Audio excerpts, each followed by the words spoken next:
Dia pernah menyampaikan bahwa hadis yang menerangkan tentang keutamaan menjalankan puasa di bulan Rajab dan kebanyakan hadis disebut palsu dan dhaif. Tolong beri contoh salah satu hadis yang palsu. Hadis yang palsu tentang Rajab yang menyebutkan tentang pahala yang bermacam-macam. Dengan pahala pertama begini, hari kedua begini, ini. Syekh Imam Zainuddin Al-Iraqi memberikan ta'liq kepada beberapa hadis yang disebut oleh Imam Ghazali, bahasanya hadis itulah aslalah. Akan tetapi untuk melakukan puasa di bulan Rajab dapat keutamaan karena bulan haram. Keutamaan itu sudah cukup. Akan tetapi untuk membawa yang puasa ini hari pertama ini dapat begini, hari kedua dapat begini, hari ketiga dapat begini, itu tidak ada sandarannya menurut para ulama-ulama kita, bukan omongan kami. Kalau ini sandarkan omongan kami, tidak.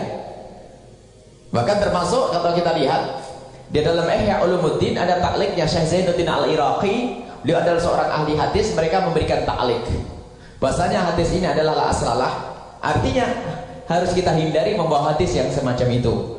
Tetapi kita hadirkan hadis yang sahih, yang benar tentang keutamaan bulan haram, ibadah di bulan haram, sedekah di bulan haram, puasa di bulan haram. Bulan haram itu ada 4. Yang satu Rajab sendirian, yang 3 beriringan, Dzulqa'dah, Dzulhijjah, Muharram. Itu semuanya sunat melakukan puasa, ibadah-ibadah.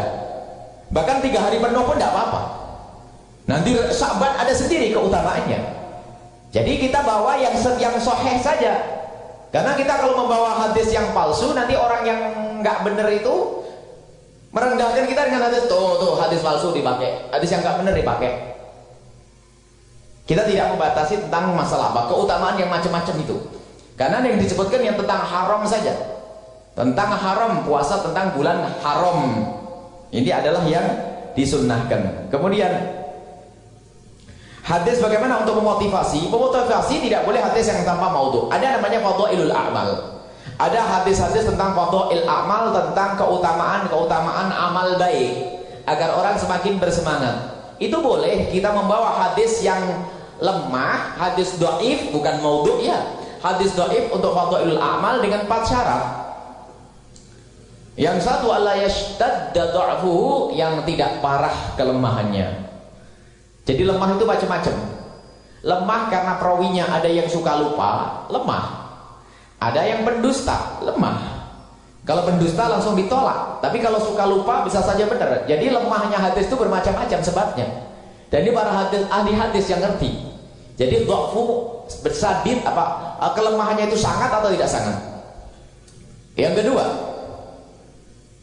fi fadhail a'mal, bukan di dalam masalah hukum tapi di dalam keutamaan-keutamaan. Yang ketiga,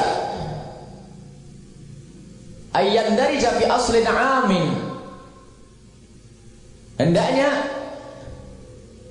masuk di dalam satu kaidah dalil yang umum.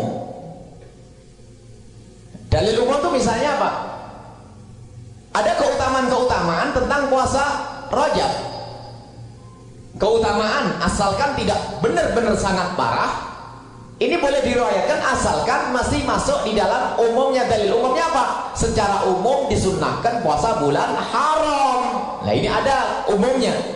Jadi masuk, jadi nggak ada salah. Jadi bulan haram dianjurkan. Adapun keutamaannya ini asalkan tidak parah lemahnya hadis, boleh kita riwayatkan. Kemudian yang keempat ini loh yang unik ya. Imam Nawawi menyebutkan ini dalam kitab takribnya. Takrib yang Nawawi kemudian disyarah oleh Suyuti Tadribur Rawi. Hendaknya tidak meyakini kalau itu dari Nabi Muhammad, ya kan?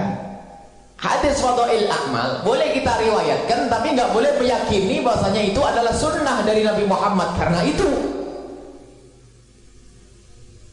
Makanya kalau kita ingin memacu orang untuk puasa Rajab, kita sebenarnya ada catatan kemarin sudah kita janjikan, cuman lupa terus ya.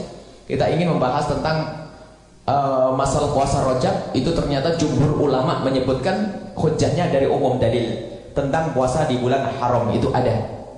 Kita punya catatan 2 lembar seperti itu, bisa dibagi-bagi nanti. Karena sebagian orang membid'ahkan langsung, ini enggak benar bid'ah puasa Rajab. Ini orang kurang ajar itu. Memang ya, kalau nggak puasa lah, nggak apa-apa. Tapi jangan menghalang-halangi orang puasa. Ibu-ibu ada yang rajin rejepan sampai 20 hari 3, bagus itu.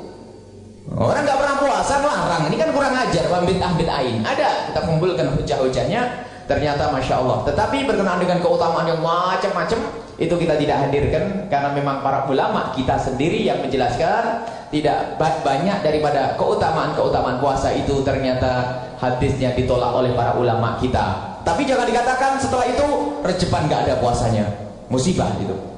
Baik, itu adalah tentang puasa Rejab. Kalau untuk memberi motivasi harus ada sandarannya ya. Ini sebetulnya zaman sekarang sudah enak. Bukan kita yang mencari hadis ini dhaif, hadis ini. Kita akan niru ulama saja, gampang. Kalau orang pada akhir zaman ini nggak bisa mentasheh hadis, nggak dianggap.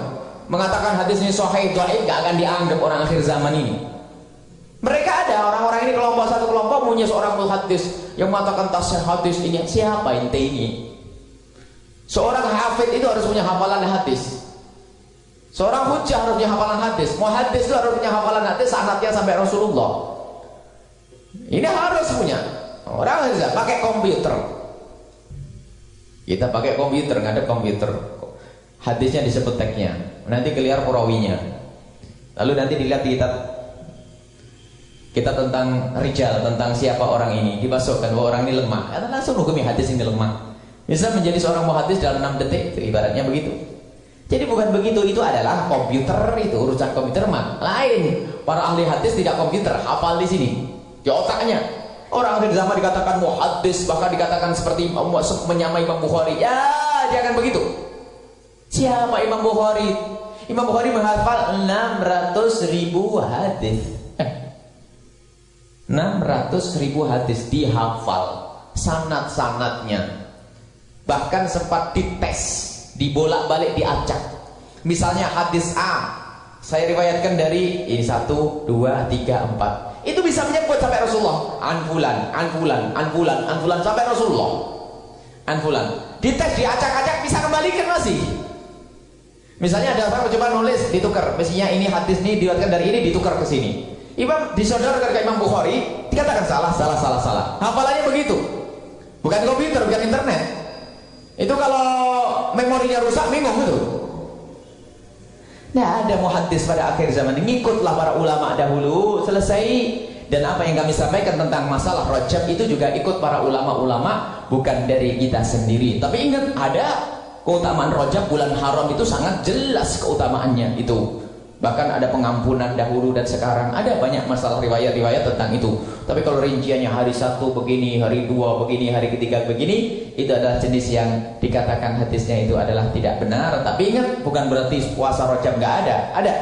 Puasa bulan haram namanya, dan itu sunnah, dianjurkan. Wallahu a'lam.